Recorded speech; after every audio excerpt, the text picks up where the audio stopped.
So once you have your frame in place and you've dropped a plumb line to where your footing needs to go, you've installed your footing, and you still have your temp braces up, you can get your post cut and put in place. It will need to be connected to the deck frame, and there's a couple ways you can do this. This is an LPC post cap.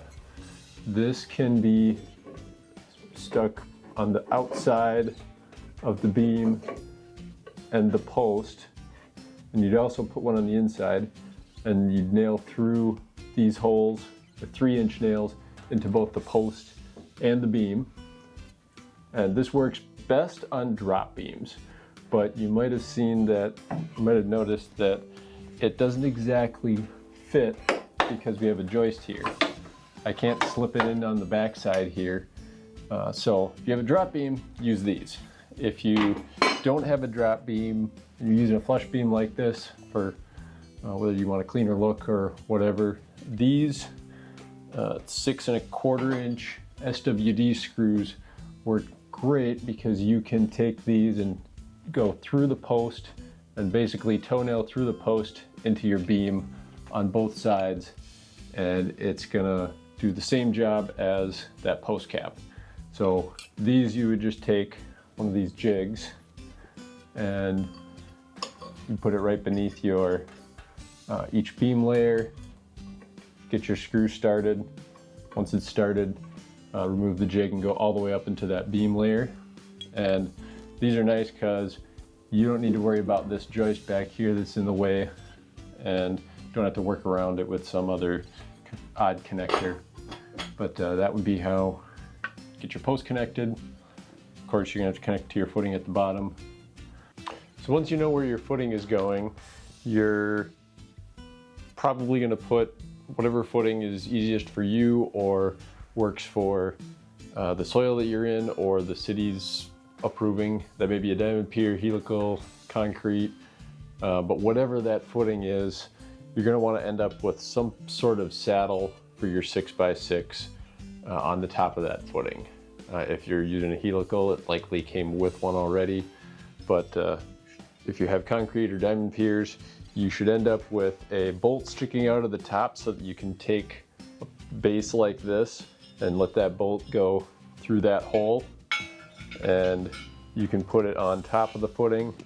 Diamond piers, you can actually spin this whichever way you need it to. If your footing is not rotated perfectly at 90, you can still have this post base sitting on top of it at an angle. So once you get that on, get your nut and washer on and tighten that down. This post base is ready to have a 6x6 put onto it. So once you get your 6x6 in, you can 3-inch nails through all these holes into the 6x6, and assuming you're doing the top either just before or just after that.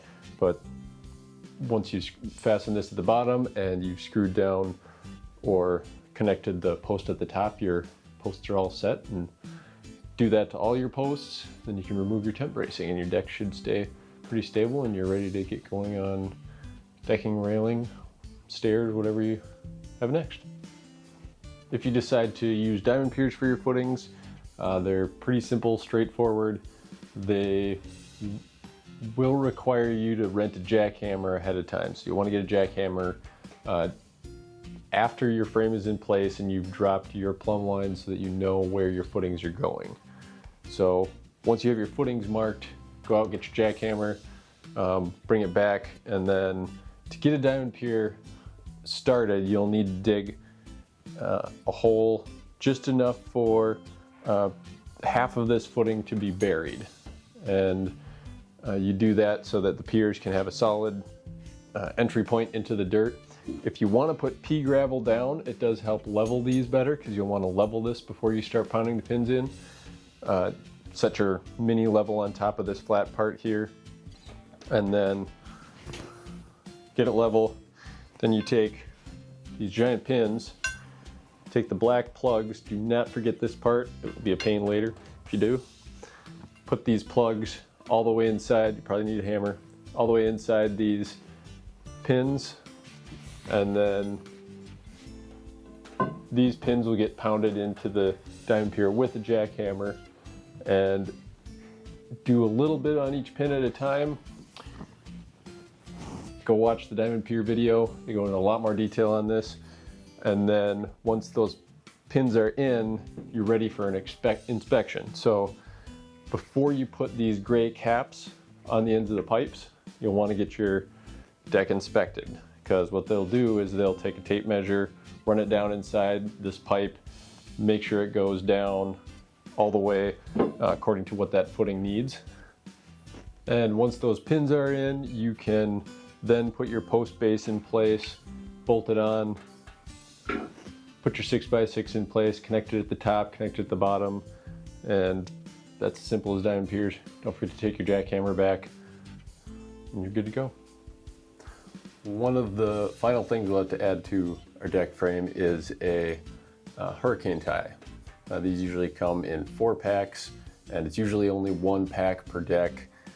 If you have a deck that's like 60 feet wide, you might need 2 packs, but they're just 4 brackets with some screws that get mounted to the bottoms of your joists and tied into the house, either into the wall plate or a truss. If you have 2x10s, you can usually mount this just right to the bottom, and that's an easy way of hitting your bottom wall plate there if it's set at the right height. If you have 2x8 joists, you may need to sister a joist with a sister piece of blocking onto a joist so that it has drops down enough where you can put it into the wall plate. If you have trusses that you can screw into that are in line with the joists, you can mount the bracket to that sistered piece and go into the truss, or you can mount a block horizontally underneath the joist so that it can line up with a truss. But if you're able to just put it on the bottom of your 2x10 joist and into the wall plate, that's going to be your best option.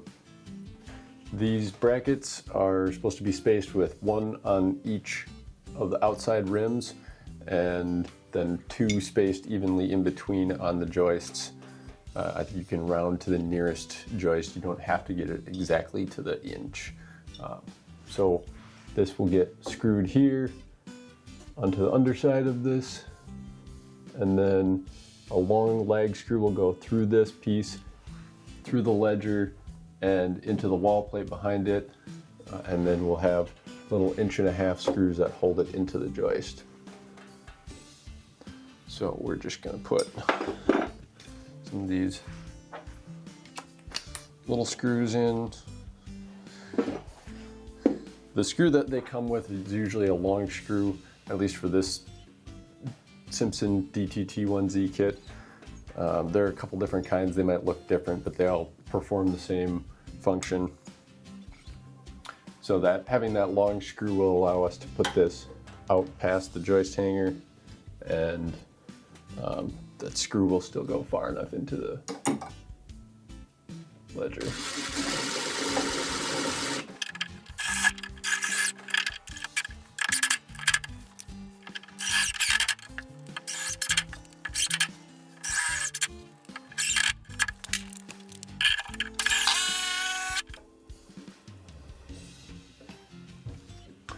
So these brackets will go, again, 4 on a single deck. What it'll do is it will help keep the deck attached in really strong winds. It's supposed to do the same job as your shear nails and just keep all your joists connected to the house and the ledger. It may or may not do as much as advertised, but it's an item that's required by most building codes, so it's a good idea to make sure that if you need to have that on, that you've got that installed on your deck before your inspector comes by.